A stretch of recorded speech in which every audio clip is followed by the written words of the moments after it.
Falamos agora com Eunice Lourenço, chefe de redação da Renascença. Cumprimento. Boa tarde, Eunice. Olá, boa tarde. Obrigado por estares connosco. A situação na saúde, nos cuidados de saúde, é o ponto de partida para esta conversa, e nomeadamente esse apelo que a Ministra da Saúde fez no Parlamento na terça-feira. Por favor, ajudem-nos todos. Que grito foi este? Foi mesmo um grito, um apelo muito veemente de ajuda tanto no comportamento como nos meios, porque esse apelo veio depois da Ministra ser confrontada pela Iniciativa Liberal com a existência de um hospital, que é o Hospital da Compaixão em Miranda do Corvo, que está equipado, mas não está a funcionar, e Marta Temido disse aquilo que se sabe que é a razão para o hospital não funcionar, que é não tem profissionais de saúde. Que se tivesse profissionais de saúde, que já teria recorrido a esse equipamento.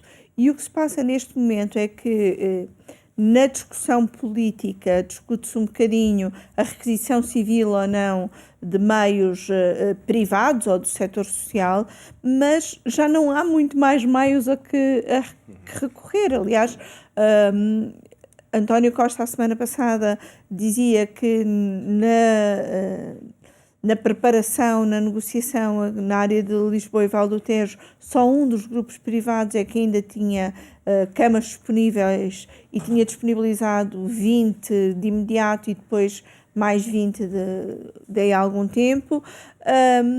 Nós tivemos uma entrevista recente com o coordenador dos cuidados intensivos, que também dizia isso, que no privado não há muito mais capacidade para, sobretudo, tratamento de situações graves, e admitia que, em alguns casos, poderia haver requisição de profissionais, mas o que se passa é que, seja no setor privado, seja no setor público, já percebemos que está a esgotar-se, seja no setor social, toda a gente parece estar a esforçar-se, mas não há como dar vazão a tantos doentes. Inclusive a questão dos hospitais, dos chamados hospitais de campanha, ou estruturas de retaguarda.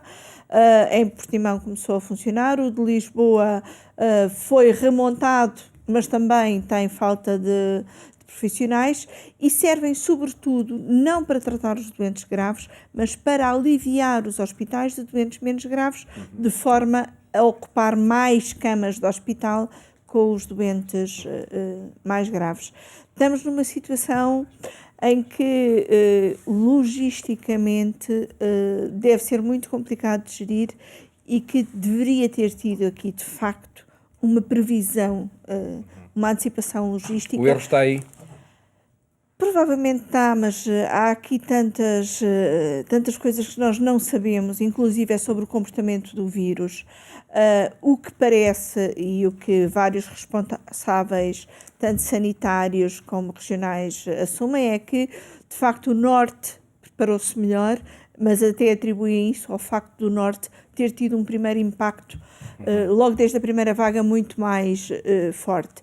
Agora, deveríamos ter alguém a pensar, ter equipas a pensar vários cenários e o que fazer em vários cenários. Um bocadinho planeamento de cenários de guerra, em que tem de sempre se prever o pior, esperando que não seja preciso lá chegar. Neste caso, as previsões que vão acontecendo, nomeadamente nas reuniões de especialistas, rapidamente são ultrapassadas. Sim, é isso que estamos também agora a assistir, que é... tivemos uma reunião das chamadas reuniões do Infarmed na semana passada, em que as previsões feitas nessa reunião foram ultrapassadas no próprio dia, têm sido ultrapassadas todos os dias, e só vamos ter uma nova reunião do Infarmed, pelo menos porque está anunciado neste momento, na próxima semana. Isso, Eunice Lourenço, é o preço político, é o preço da campanha, o preço das eleições? Não tenho a certeza se é o preço das eleições. Acho que é o preço da decisão política que tem de ser tomada, como foi desde o início, sem ter uma orientação científica que seja, é isto que é preciso fazer. Não. E nós, quando assistimos às reuniões do Infarmed, percebemos que os especialistas que ali vão falar não apontam um caminho certo. Há diferentes visões, quase que como se estivéssemos a experimentar. E aquilo que o Governo fez no início de fechar escolas, de avançar para o confinamento, foi uma decisão política sem sustentação científica naquela altura. Neste momento foram tomadas mais decisões e o que acontecia antes, cada vez que nós estivemos em situações parecidas com esta, parecidas longe destes números, sim, mas parecidas no sentido de a situação está a piorar.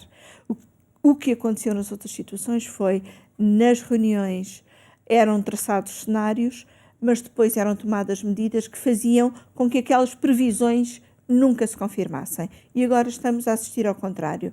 Foram tomadas medidas e, apesar dessas medidas, as previsões não só se confirmam, como estamos a ficar muito pior do que as previsões.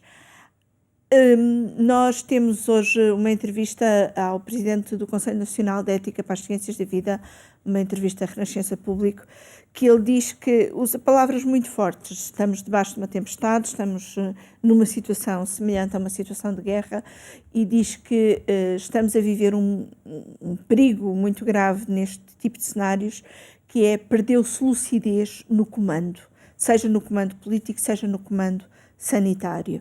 E é preciso recuperar essa lucidez, recuperar condições de decisão e recuperar, dentro daquilo que seja possível neste momento, condições de antecipação.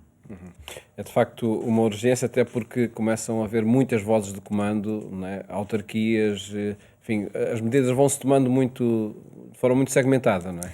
Vão-se tomando de forma muito segmentada. Em alguns casos, até é bom que sejam tomadas de forma segmentada, porque, como já vimos ao longo deste tempo, há cenários também muito diferentes, sim, às vezes dependendo dos locais, e é bom que haja capacidade de decisão local para correr mais rapidamente e até para decidir mais rapidamente. Mas estamos também, do ponto de vista global, nacional, eu lembro-me que nós chegámos a ter conferências de imprensa diárias. Neste momento, nem semanais, temos conferências de imprensa da Direção-Geral da Saúde. Esteve temos prevista temos números só. Isso. E esses números estão, como o Primeiro-Ministro já dizia na semana passada, parece que estamos anestesiados com os números e não podemos estar. É preciso agir, mas também é preciso, como já disse, citando, sim, o Presidente do Conselho Nacional de Ética, é preciso lucidez. Uma referência à campanha eleitoral. Apesar deste drama todo, decorre a campanha eleitoral por vezes com casos enfim, e não com debate de ideias. Isso que é que diz também da atividade política, da capacidade das lideranças que deveriam ter para, sobretudo nesta situação de pandemia, colocar a fasquia do debate noutro patamar? Eu acho que, em relação à campanha eleitoral, há duas coisas diferentes. Uma é o exemplo. É até que ponto a classe política está ou não a ser contraditória entre aquilo que pede e aquilo que faz. E ao manter-se determinados tipos de ações políticas, seja candidatos a visitarem escolas ou centros, lares de idosos, ainda que seja ficando à porta, seja, num extremo, fazer jantares com 170 pessoas, isso dá um sinal completamente contraditório para a população em relação àquilo que lhe é pedido. Depois acaba por se discutir um bocadinho se este ou aquele fez isto bem ou não, deslocando o debate daquilo que é essencial, e acho que há questões importantes nesta eleição presidencial e puxando aqui um bocadinho a brasa à sardinha das rádios, acho que nisso o debate das rádios que decorreu no início desta semana foi um momento importante para discutir questões que importam numas eleições presidenciais, nomeadamente o entendimento de cada candidato sobre os seus poderes ou sobre o sistema de justiça. Sem dúvida um debate que vale a pena ouvir de novo, ou ver de novo, está disponível também nos sites das 3 rádios, para aí sim tomar conhecimento de ideias de cada um dos candidatos, ou de quase todos, menos um, não é? Sim, Porque houve um que houve um que faltou. escolheu não ir. Escolheu não ir, exatamente. Eunice Lourenço, muito obrigado por Obrigada. ter estado aqui a fazer o comentário da semana que temos sempre no programa Eclésia.